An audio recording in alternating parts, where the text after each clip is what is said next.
The church bell was still ringing when Rose Calder learned she no longer owned the ranch where her husband had been buried.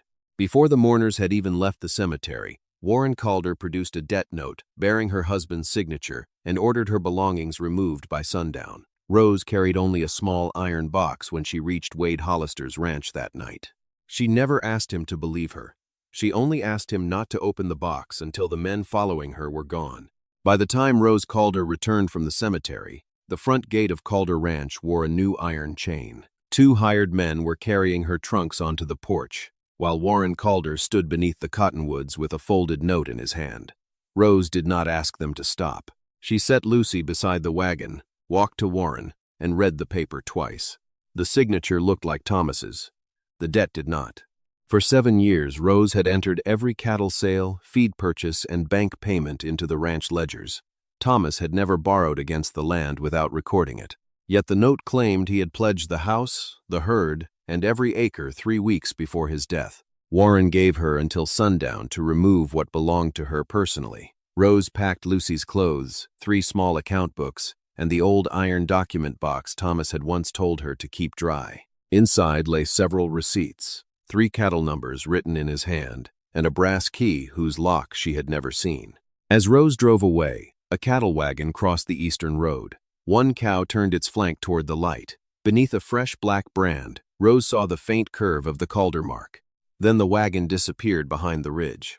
Rose waited until the ranch disappeared behind the ridge before she allowed Lucy to look back.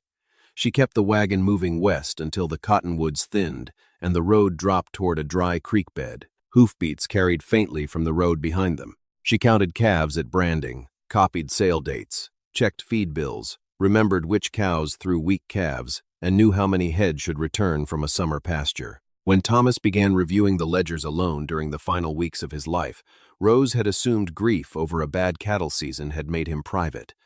Now she wondered whether he had been afraid. His death had been called an accident after his horse returned without him from the north pasture. Rose had accepted that answer because there had been no reason not to. Suspicion was not proof, and proof was the only thing that might put Lucy back beneath their own roof. The hoofbeats grew louder. Rose moved quickly. She guided the wagon off the road, lifted Lucy down, and led her through a break in an abandoned fence toward the creek. A strand of rusted wire caught Rose across the forearm. She felt the cut open beneath her sleeve but did not stop. She pulled the wagon into the shadow below the bank and covered Lucy with her coat. 2 riders passed above them less than a minute later. Darkness settled before Rose moved again. At an abandoned freight shelter, she washed the blood from her arm, wrapped the cut with a strip from her petticoat, and finally opened the iron box. The contents looked almost useless. There were feed receipts, 3 pages copied from Thomas's livestock ledger, the brass key, and a narrow scrap carrying 3 cattle numbers in his handwriting. Rose read the numbers until memory answered. All 3 animals had been listed as sold months earlier. One of them, a red cow with a white left fetlock, had dropped a calf on Calder land 6 weeks after the supposed sale. Rose herself had recorded the birth. A cow could change owners. It could not be sold away and still be standing in the Calder calving pen weeks later. Rose closed the lid. She could not promise Lucy they would return home. She could promise only that she would not surrender to a story simply because a richer man had written it down first. By dawn, she had decided where to go. Wade Hollister had ridden cattle with Thomas years earlier and had once refused payment after discovering that a buyer had counted the same steer twice. Thomas had remembered that for years.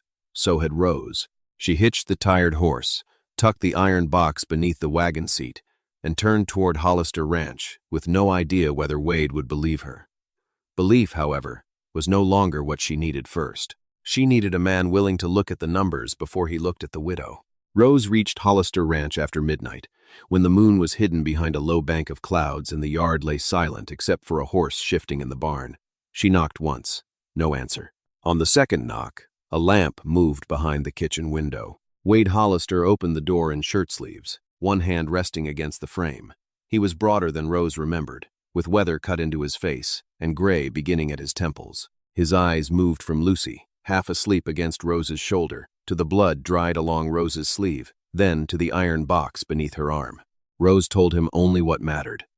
Warren had taken Calder Ranch under a debt note she did not trust. 2 riders had followed her from the road. She needed 3 nights, work enough to pay for them, and a place where Lucy could sleep without being moved before morning. Wade did not ask whether she was innocent. He stepped outside, studied the road, and found 3 fresh hoof marks pressed into the damp edge of the track. Then he opened the gate wider. Inside, he warmed leftover stew and cut bread for Lucy before he poured coffee for Rose. He gave her clean water for the cut on her arm and pointed to a small room beside the kitchen. The bed had been made long ago and rarely used. Rose placed the iron box beneath it before she let herself sit down. At sunrise, she was already in the cookhouse.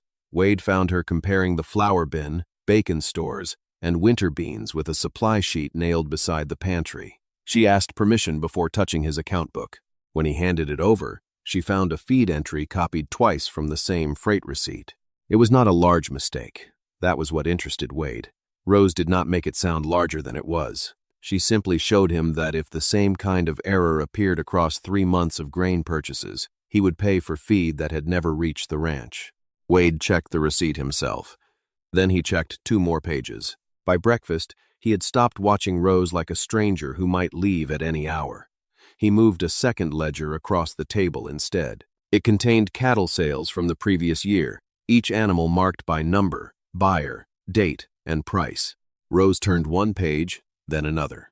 Halfway down the third, her hand stopped. She knew the buyer's name. Milo Grange. The same name had appeared more than once in Thomas Calder's papers. Wade saw the change in her face and did not ask for an explanation. He closed the ledger, set his coffee aside, and waited. Rose looked again at Milo Grange's name. For the first time since leaving Calder Ranch, the numbers in front of her were pointing somewhere instead of simply telling her what she had lost. For the next 2 mornings, Rose worked at Wade's kitchen table with both ledgers open beside each other. She began with Milo Grange, then traced every sale connected to his name. Wade's records were clean. Dates, weights, payments, and brands matched. Thomas's surviving pages were different. Several cattle appeared to leave Calder Ranch before the money for them was recorded, while others seemed to vanish without a corresponding sale at all. Rose did not call it theft. She made 3 columns on a sheet of wrapping paper: cattle number, brand, and sale date. Then she copied only what the records could prove. A red cow sold in February appeared again in an April calving note. A black steer listed as shipped east was later charged for winter feed. Another animal had no buyer at all, yet Thomas had marked it missing after roundup. Wade checked each line without helping her reach a conclusion. That restraint mattered to Rose. Thomas had trusted her memory, but most men in Red Basin had treated her bookkeeping as household work, useful only until a man wanted the ledger back. Wade simply moved the lamp closer when the light faded and brought her the branding register from his tack room. On the 3rd afternoon, a ranch hand spotted a stray cow near the southern boundary. Wade and Rose rode out together.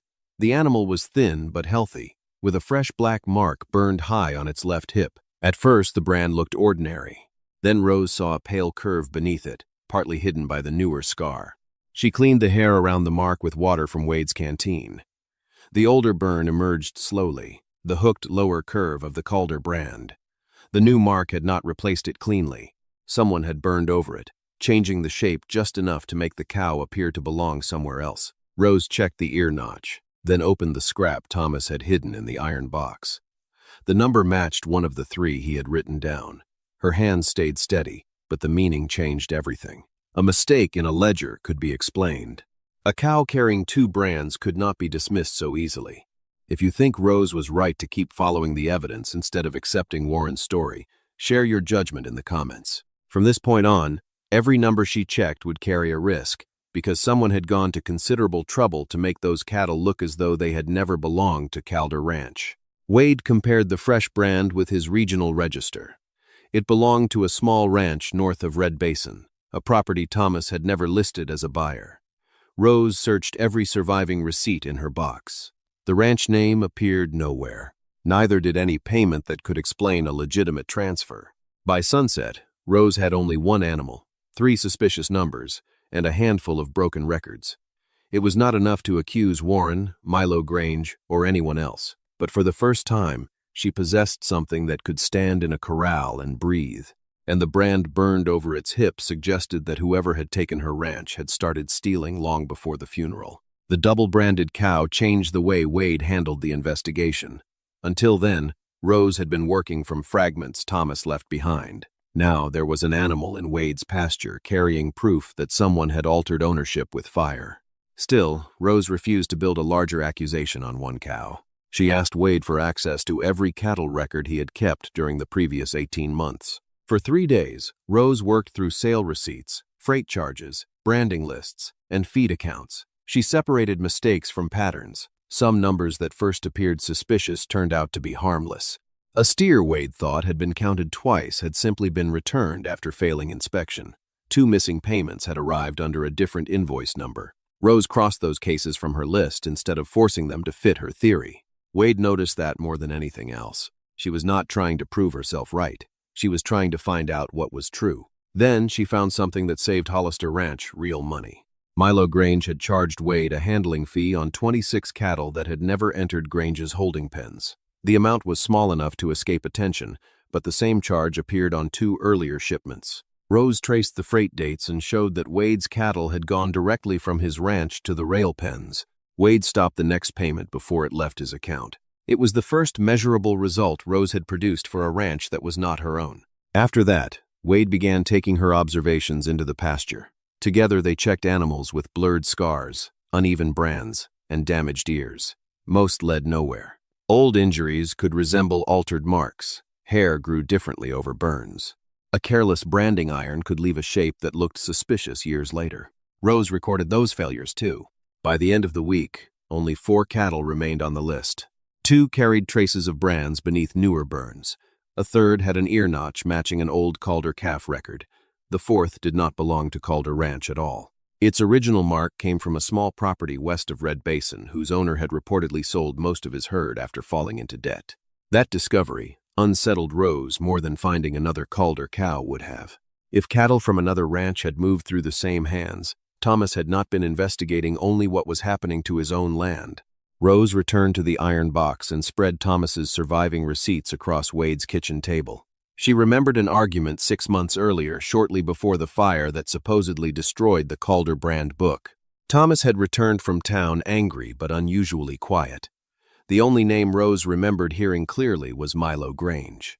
One receipt from that same week carried no cattle sale at all. It was for storage and weighing at an old railroad holding station outside Red Basin. At the bottom, Thomas had made a small mark beside the date. It looked like a crooked letter H. Rose had always assumed it was one of his private bookkeeping symbols. Wade studied it longer. Years earlier, before the railroad moved its main loading pens farther east, workers had used that exact mark for the old holding yard.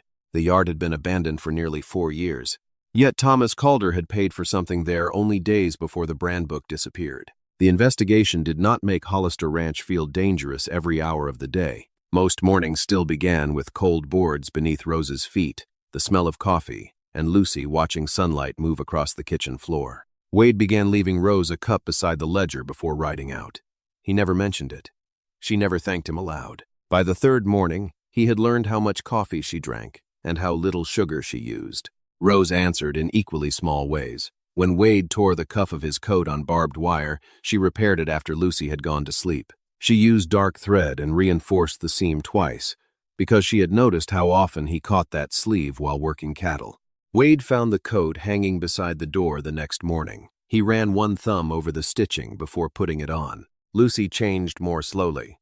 During their first nights at Hollister Ranch, she kept her boots beside the bed and her coat folded within reach. Rose knew why. A child who had been removed from one home did not assume another would still be there in the morning. Wade never told her to unpack. Instead, he gave Lucy small jobs that belonged to the ranch. She learned to recognize cattle by color, horn shape, gait, and ear markings. Wade showed her how 2 brown cows could look identical from a distance, until one favored its left hind leg. He let her write simple numbers on the chalkboard near the tack room. One evening, Rose noticed Lucy's boots beneath the bed instead of beside it. She said nothing. The same week, Rose fell asleep at the kitchen table with Thomas's receipts spread beneath one hand. When she woke before dawn, Wade's coat rested across her shoulders. Wade himself was asleep in a chair near the stove, boots still on, as if he had intended to remain only until she stopped shivering. Rose folded the coat carefully and left it over the back of his chair. There was another chair she had never touched. It stood against the far wall, older than the others, with one broken rung and a split seat. Wade had once told Lucy it belonged to his younger brother, Samuel, who had died during a cattle drive 11 years earlier. Wade had never replaced it and never repaired it. A few nights later, Rose heard a rasping sound from the kitchen after Lucy was asleep. Wade sat beneath the lamp with the old chair between his knees.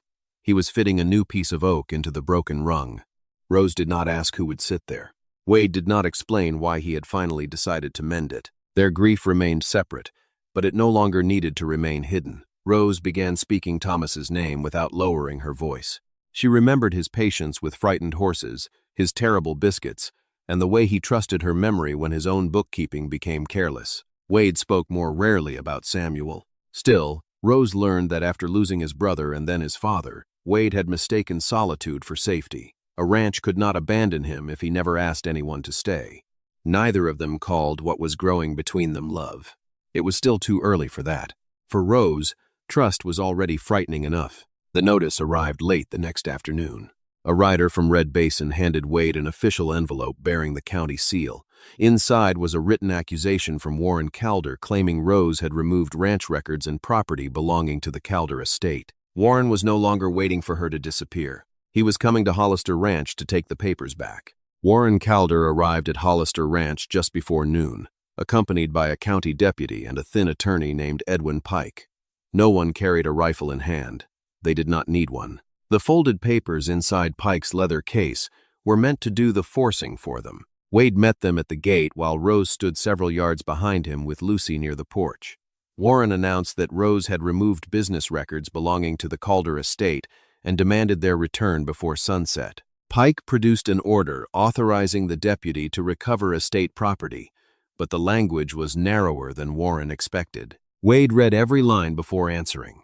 The order covered original ranch ledgers, deeds, branded equipment, and documents purchased with estate funds. It did not automatically cover Rose's personal notes, receipts written in her own hand, or the small account pages Thomas had given her before his death. Wade asked the deputy to name each item he intended to seize before crossing the gate. That was when Warren saw the brass key. Rose had set it beside the iron box while sorting papers on the porch. His eyes stopped on it for less than a second, but the change was unmistakable. His jaw tightened. One hand moved toward his coat before he caught himself and looked away. Rose noticed because Warren had ignored the key at the funeral. Until that moment, she had considered it only another unfinished question Thomas had left behind. Now she understood something more important. Warren knew what had opened, and whatever waited behind that lock frightened him more than the receipts already in her hands. Warren changed tactics. He accused Rose of using grief to manipulate Wade and warned that anyone hiding Calder property could be named in the dispute. He added that the ranch auction had been scheduled for 4 days later. Once the hammer fell, the debt would be settled and Rose would have no land left to claim. Rose felt Lucy's fingers close around the back of her dress, but she did not retreat behind Wade. She asked the deputy whether possession of a key was a crime. He said no. She asked whether Warren could compel her to explain what had opened, without proving the lock belonged to the estate. Again, the answer was no. If you believe Wade was right to protect Rose's legal right to stand for herself instead of speaking over her, share your view in the comments. The choice mattered because Wade did not promise to win her ranch back. He promised only that no one would take what was hers without proving a right to it. After Warren rode away, Wade told Rose the decision was hers. They could stop searching, keep Lucy safe, and let the courts sort out the property later. Rose looked at the key in her palm and remembered Thomas checking something at the old cattle station whenever he took Lucy with him to town. Lucy looked up before Rose could finish the thought. She remembered a little locked door near the scales, one her father had told her never to touch because grown-up papers were kept inside. Rose closed her fingers around the brass key. For the first time since Thomas's death, she knew exactly where they had to go next. The old railroad holding pen stood 3 miles east of Red Basin, abandoned since the loading line had moved closer to town. By the time Rose and Wade reached them, weeds had grown through the cattle chutes and one side of the scale house leaned toward the tracks. Rose carried the brass key in her glove. Lucy had described a small locked door near the scales, but the first lock they found rejected the key. So did the office cabinet and the storage room behind it. Rose tried each one twice before lowering her hand. Wade did not tell her they had been wrong. He walked the building slowly instead. Behind the scale mechanism, half hidden by a broken board, he found a narrow maintenance door no higher than his knee. The brass key turned cleanly. Inside were rusted tools, harness rings, spare scale weights, and a shallow tin box covered with dust. Rose opened it carefully. The missing brand book was not there. Only one torn page remained. Across it ran 17 cattle numbers, several dates, and Thomas's handwriting beside 3 abbreviated ranch names. Rose recognized 2 of the numbers from the scrap in her iron box. Someone had stored part of his evidence here. Someone had also removed the rest. Wade noticed a horizontal beam above the cabinet. Most of the wood had darkened with age, but 4 nail heads were brighter than the others. He pried the board loose. Behind it lay an empty space, wide enough for a ledger wrapped in leather. Dust had collected everywhere except inside the compartment. Whatever had been hidden there had been removed recently. For a moment, Rose could not move. She had spent days following Thomas's numbers, believing each one brought her closer to an answer. Now she stood in the place where the answer had once been, and found nothing but its shape. Wade let the silence remain. Then he crouched beside the doorway. 2 wagon tracks crossed the hard ground behind the scale house. They were faint, but one wheel had a damaged rim that left a shallow break in every 4th impression. The trail curved toward the old river road rather than Red Basin. They followed it until the tracks vanished over stone. At a weathered cabin farther down the road, they found Jonas Reed, a former railroad pen worker who remembered Thomas Calder well. Thomas had come to the holding station the night before the line shack fire and had stayed after dark copying cattle numbers. 2 days later, Warren Calder had appeared, asking whether Thomas had left any books behind. Jonas had told him no. That much was true. Thomas had not left the book in the open. Jonas remembered seeing him wrap something rectangular in an old leather branding case before pushing it into the scalehouse wall. Then Jonas remembered one more detail. The leather case carried the faded Hollister mark. Years later, when the railroad cleared the property, crates of old equipment had been auctioned together. Wade had bought several of them for hinges, chains, and tack hardware. Rose turned toward him. Neither spoke until Wade understood the same thing she did. If the branding case had been moved with those crates, the book Warren had been searching for might not be somewhere across Red Basin. It might already be sitting at Hollister Ranch. Wade did not wait for daylight. He carried a lantern into the oldest tack shed, where crates from the railroad auction had sat untouched beneath dust and mouse droppings for months. Rose followed with the torn page in one hand, and Thomas's 3 cattle numbers folded inside her pocket carefully. They opened boxes of hinges, chain, harness buckles, rusted tools, and broken branding irons. Nothing matched Jonas's description. Then Wade found a long leather case wedged behind a stack of saddle trees. The Hollister mark was almost gone, but its outline remained beneath years of cracked oil and dirt on leather. Rose turned the case over. One brass latch was missing, and the lining felt thicker at the bottom than along the sides. Wade pressed 2 fingers into the leather and heard wood shift beneath it. A narrow false panel lifted free, exposing a wrapped ledger underneath bound in dark cloth. Rose knew the book before Wade uncovered the first inch of its leather spine. Thomas had carried it through 7 branding seasons, protecting it from rain inside his coat. She had copied figures from those pages beside him hundreds of times. The missing brand book was finally in her hands. For several seconds, relief did not come.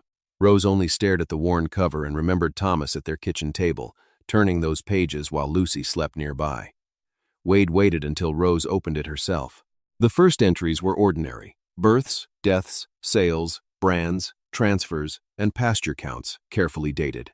Then the pattern changed. Besides certain animals, Thomas had written tiny marks in the margins. Rose matched them to numbers on the torn page from the scale house. Several cattle had been recorded as sold, then appeared later under altered brands in shipments handled by Milo Grange. The dates overlapped impossibly often. Rose laid Wade's ledger beside Thomas's book and began building a chain that anyone could follow. Original brand, supposed sale date, calving record, altered brand, second sale, payment. In case after case, the same cattle generated money twice, while Calder Ranch carried the debt instead on its own books afterward. The promissory note became more troubling when Rose compared its date with Thomas's freight receipts. The note claimed Thomas had signed in Red Basin on October 7th. A freight receipt placed him 80 miles north that same day, delivering breeding stock before witnesses. The signature looked genuine because it was. Rose found the source 3 pages later. An older livestock contract bearing Thomas's identical signature at the bottom. Someone had copied or traced it onto the debt paper. The false note had transformed stolen cattle into money Calder supposedly owed, making foreclosure look like ordinary business instead of theft fraud. The book also contained Thomas's final private notation: 47 cattle across 3 counties, each tied to duplicate sales, altered brands, or missing payments. Warren Calder appeared beside 4 transactions as a witness or intermediary. Milo Grange appeared beside nearly all of them. Rose felt the room grow colder anyway. She wanted one line proving Warren had caused Thomas's death. There was none. Thomas's fall from his horse remained what the evidence said it was: an accident. Rose refused to turn grief into an accusation simply because anger made the idea tempting. Truth had already given her enough to fight with, but a brand book alone could still be challenged. Warren could claim Thomas altered it before his death. Wade pointed to the original shipping records stored at the county office and to Jonas Reed, who could identify Thomas's handwriting and the hidden compartment at the scale house. They needed both. Auction began the next morning. Rose had one night to turn hundreds of entries into something a sheriff, an auctioneer, and a room full of skeptical ranchers could understand without trusting her word. She chose 3 cattle, including the double-branded cow at Hollister Ranch, as examples. 3 stories only. Near dawn, Wade found Rose still at the kitchen table with the brand book open and 3 clean sheets arranged beside it. He did not offer to speak for her. He only set fresh coffee by her hand.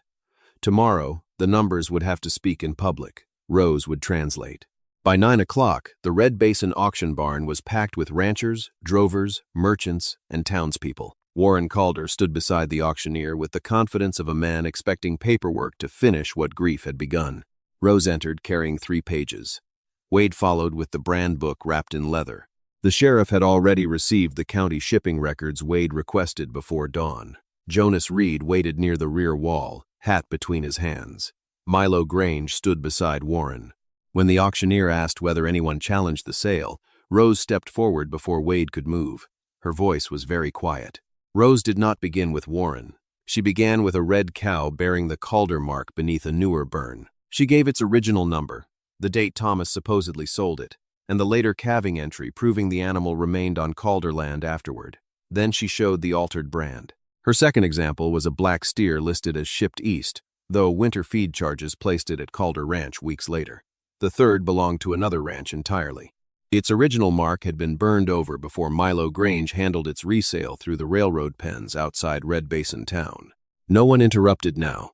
Rose opened the missing brand book and placed Thomas's entries beside the county records. The dates matched. The animal numbers matched. Jonas identified Thomas's handwriting and described the hidden compartment inside the scale house. He also confirmed Warren searched there days later without Thomas present. Warren dismissed the book as something Thomas could have altered himself. Rose did not argue. She turned instead to the promissory note that had taken her ranch. Its date placed Thomas in Red Basin. A county freight receipt placed him 80 miles north, delivering breeding stock before witnesses that day. The signature was real, Rose explained, but not from that document. She opened an older livestock contract and showed the identical stroke, spacing, and damaged ink edge beneath Thomas's name. The debt paper carried the same imperfections. Someone had reproduced his signature from an earlier agreement without his presence. Milo tried to explain the duplicate sales as clerical corrections. The livestock inspector asked why correction after correction always moved money away from small ranches and toward accounts connected to Milo. He asked why 47 cattle carried disputed transfers across 3 counties. He gave 3 different answers in succession. Warren then accused Rose of building a story from grief and coincidence. For the first time, Wade moved closer, but he did not answer for her. He simply placed the leather brand book within Rose's reach and stepped back again. The gesture silenced Warren more effectively than shouting could have. Rose finished with the double-branded cow waiting outside the barn. The inspector examined its scar, ear notch, and original Calder curve beneath the newer mark. The animal was alive, breathing, and impossible to dismiss as bookkeeping. Paper had finally met hide, hair, and bone before everyone present there that morning. The sheriff ordered the auction suspended. The auctioneer lifted his hammer, looked toward Warren, then lowered it carefully onto the table without striking. The small, unfinished motion changed the room. Men who had avoided Rose's eyes after the funeral were suddenly watching Warren instead. He knew why, too, now clearly. Milo and Warren were held for questioning, while the county opened investigations into fraud, forged debt papers, and cattle theft. Calder Ranch was removed from the sale. If Rose's patience and evidence earned your respect, like the story, share it, save it, and subscribe for more Western dramas about justice. Outside, the crowd broke into low conversation. Rose stood beneath the awning with the brand book against her chest. Wade did not congratulate her for getting the ranch back. He knew paperwork remained. Instead, he asked whether she wanted to ride home immediately or drink coffee first. Rose almost laughed. For weeks, every decision had been made around Rose by men carrying deeds, notes, warrants, and accusations. Now the land was returning to her because she had understood what those papers concealed. She looked at Wade and chose coffee. Home could wait 1 hour. Choice itself was the victory first. 3 weeks after the auction, Rose stood again at Calder Ranch, this time with the front gate open and Lucy running ahead of the wagon. The locks Warren had ordered were gone. The house still needed cleaning, the ledgers needed rebuilding, and half the cattle records remained under county review. Wade never asked her to sell. He never suggested joining the ranches, changing the Calder name, or moving permanently to Hollister land. He simply arrived when fences needed mending, brought back cattle released by investigators, and left before supper unless Rose asked him to stay. That mattered more than promises. Rose rebuilt Calder Ranch carefully. She hired 2 hands Thomas had trusted, corrected the books, and marked every disputed animal until ownership was settled. Wade helped only when invited. In return, Rose continued reviewing his accounts, and Hollister Ranch stopped losing money to careless freight charges and dishonest middlemen entirely. Lucy moved between both ranches, as though the road connecting them belonged to her.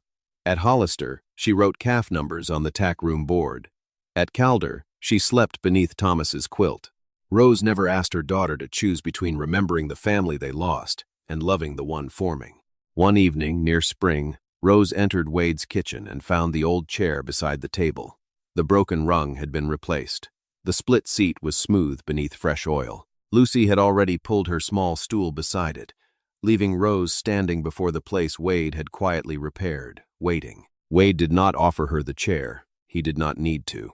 Rose sat down on her own. Then she reached across the table and placed the key beside his coffee. It no longer opened anything important, but she had kept it because it reminded her where questions could lead. Rose told Wade she had come to his door asking for 3 nights. Now she had her ranch back, her name cleared, and enough work to occupy the next 20 years. She could leave Hollister Ranch without fear.